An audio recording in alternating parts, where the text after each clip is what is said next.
Selama semester pertama tahun 2024 ini, pasar saham dan obligasi Indonesia mengalami penurunan.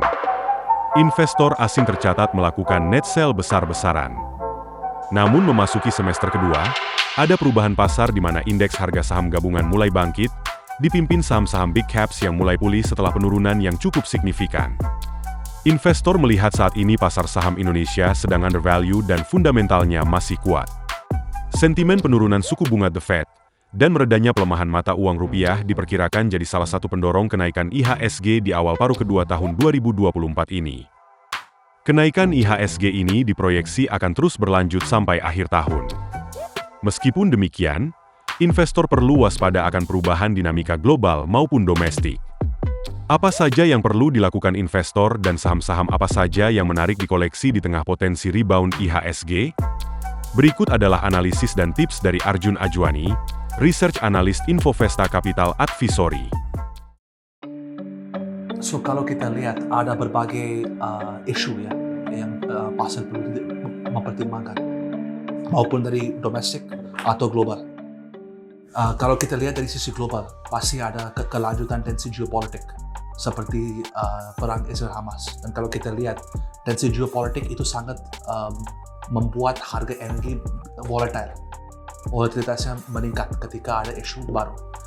Dan kalau kita lihat selama ini, terutama harga minyak mentah global, dia sangat pengaruh terhadap tensi geopolitik. Right? So itu sangat penting untuk pelaku pasar untuk tahu tentang berita ini. Apa development-nya, pengembangan di tensi geopolitik. Karena itu bisa pengaruh harga minyak mentah global. Dan kalau dia kembali meningkat lagi drastis akibat tensi geopolitik, itu menjadi kekhawatiran oleh pelaku pasar mengenai kemampuan bank sentral global untuk menjaga tingkat inflasi domestik. Karena kan energi termasuk salah satu bagian penting di perhitungan inflasi. Jadi ketika harga energi kembali naik lagi, itu bisa jadi kekhawatiran untuk pelaku pasar. Selain itu juga ada potensi pemangkasan suku bunga The Fed. Nah kalau kita lihat kan sekarang optimis lagi. Karena kemarin malam ada rilis data inflasi AS. Itu di bawah ekspektasi pasar, artinya bagus. Inflasinya turun di bawah ekspektasi pasar. Dan itu membuat ekspektasi pemangkasan suku bunga The Fed lebih optimis. Namun kalau kita lihat, itu sangat tidak stabil ekspektasinya, terus berubah. Dan kalau kita lihat di awal tahun, bahkan ada 6 kali potensi pemangkasan suku bunga menurut pasar. Kalau kita lihat dari awal tahun, pas awal tahun, tiba-tiba dia jatuh ke 1 kali, 2 kali, sekarang 3 kali.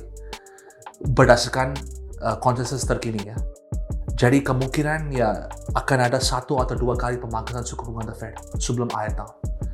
Tapi pasar perlu mempertimbangkan pengembangan di AS, data makroekonomi.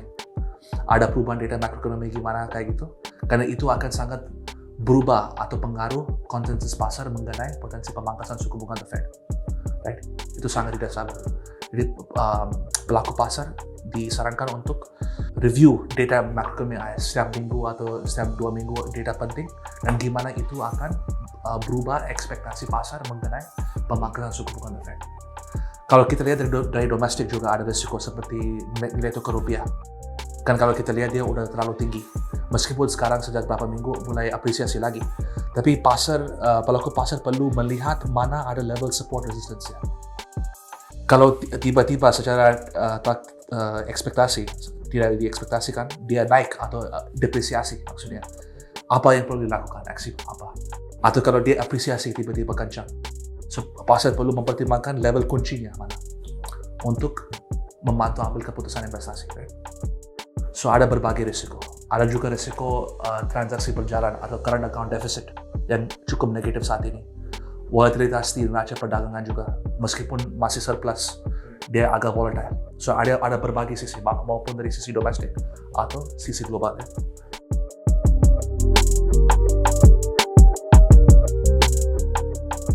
Perkiraannya dari level kini, kan nilai tukar rupiah seharusnya mengalami apresiasi dari level kini sampai akhir tahun.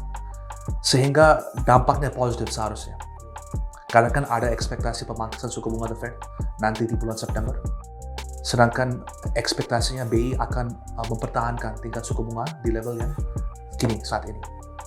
untuk menjaga stabilitas keuangan dan nilai tukar rupiahnya dan spreadnya antara BI, suku bunga BI dan suku bunga The Fed. Jadi seharusnya dampaknya positif sampai akhir tahun ya. Ya kita memperkirakan pasar akan naik, mengalami positive return dari sekarang ke akhir tahun.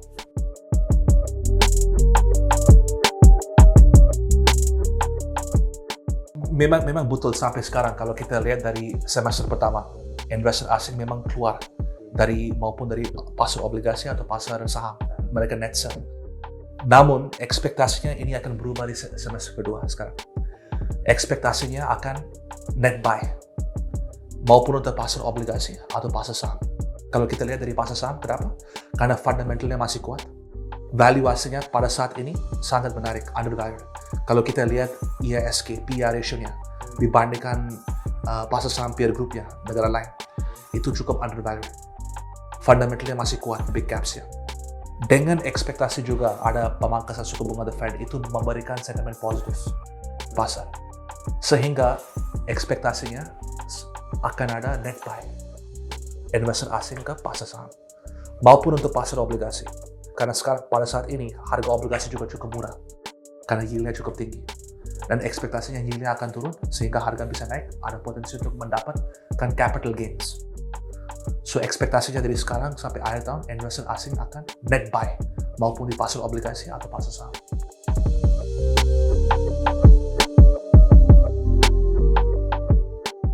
Ya kalau kita lihat memang sangat volatile ya, terutama di semester pertama ya, pasar maupun pasar saham atau pasar obligasi. Terutama ketika ada volatilitas yang tinggi, itu sangat penting investor melakukan diversifikasi aset. Ya, seperti dibilang jangan taruh semua di satu basket. Right? Diversifikasi sangat penting, terutama di kondisi pasar yang sedang volatile ya, bergejolak. Right? So kita sarankan investor melakukan diversifikasi di berbagai aset maupun di saham, obligasi atau pasar uang, dan waspada terhadap pergerakan setiap instrumen. Ya. Untuk pasar saham kita rekomendasi big caps, blue chips yang pada saat ini undervalued, yang sudah turun cukup signifikan, sehingga tapi fundamentalnya masih bagus, optimist. Ya kita melihat sektor seperti perbankan, telco masih menarik karena sudah turun cukup dalam.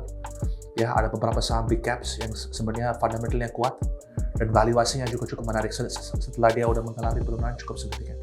Dan kita masih melihat energi masih ada peluang karena ada tensi geopolitik kelanjutan. Jadi sampai akhir tahun masih ada peluang di saham energi, big caps, blue chips. Jadi kita lihat 3 sektor ini, perbankan, telco, sama energi. Untuk obligasi kita menyarankan investor untuk membeli SPN yang liquid seperti 10 tahun, 5 tahun, dan obligasi korporasi yang investment grade yang liquid seperti rating A ke atas.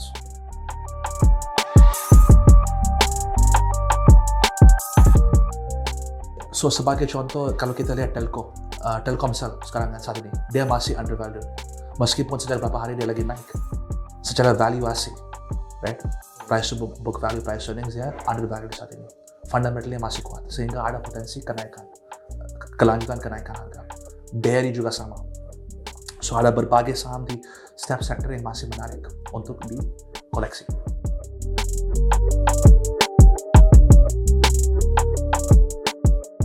So kita melihat yang paling mungkin ya, itu 2 kali.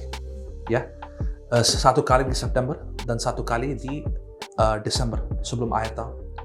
Nah itu seharusnya memberikan sentimen positif ke pasar. Itu harusnya mendorong kenaikan harga saham dan juga kenaikan harga obligasi melalui penurunan yield. Jadi ada peluang capital gains di dua-duanya, pasar saham maupun pasar obligasi.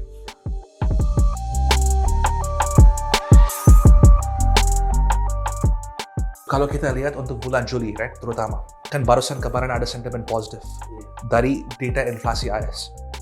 Dan menurut kita, pasar masih bisa memanfaatkan sentimen positif ini dari AS untuk melanjutkan kenaikan di bulan Juli ini. Apalagi kemarin dia barusan break even, seperti saya bilang tadi, 0,4%. Dia barusan naik di zona positif, break even di atas 0%. Sehingga sampai akhir bulan ada potensi kenaikan lebih lanjut. Dan kalau kita lihat juga minggu depan ada data rilis pertumbuhan kredit domestik, right? So kalau itu juga cukup tinggi dan positif bisa naik lagi sebelum akhir tahun ya.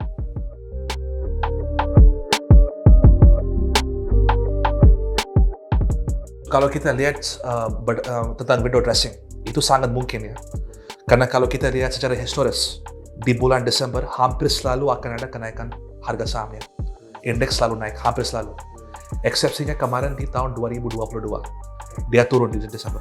Namun kalau kita lihat selama 10 tahun terakhir, hampir selalu, bahkan 90%, eksepsinya hanya di 2022. Saham selalu naik, indeksnya. Secara umum, naik di bulan Desember. Sehingga kalau kita lihat berdasarkan data historis, itu sangat mungkin akan ada window dressing. Apalagi ada sentimen positif ya, ada ekspektasi pemangkasan suku bunga The Fed di bulan Desember. Nah, itu seharusnya memberikan sentimen positif, sehingga potensi window dressing juga cukup tinggi. Dan kalau kita lihat pada saat ini, sebenarnya pasar saham baru break even. Returnnya baru 0,4% kemarin. Dia baru naik ke wilayah positif, area positif kan, zona positif. Dia baru break even di atas 0%. Sehingga dari waktu sekarang sampai akhir tahun ada potensi kenaikan lebih lanjut di pasar saham.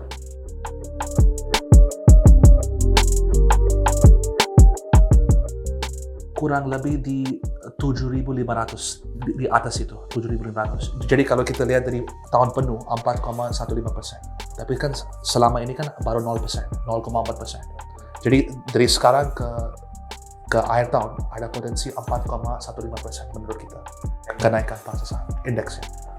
Jadi kurang lebih ada potensi kenaikan 4%, 3,5 ke 4% sampai akhir tahun. Kalau kita lihat ada beberapa saham yang masih undervalued. Menurut kita ada potensi kenaikan lebih lanjut. Ada Adro, Medco, PTBA, seperti itu. Untuk perbankan ada top 4 ya, dan BRIS juga. Untuk Telkom ada Telkomsel terutama yang paling menarik menurut kita.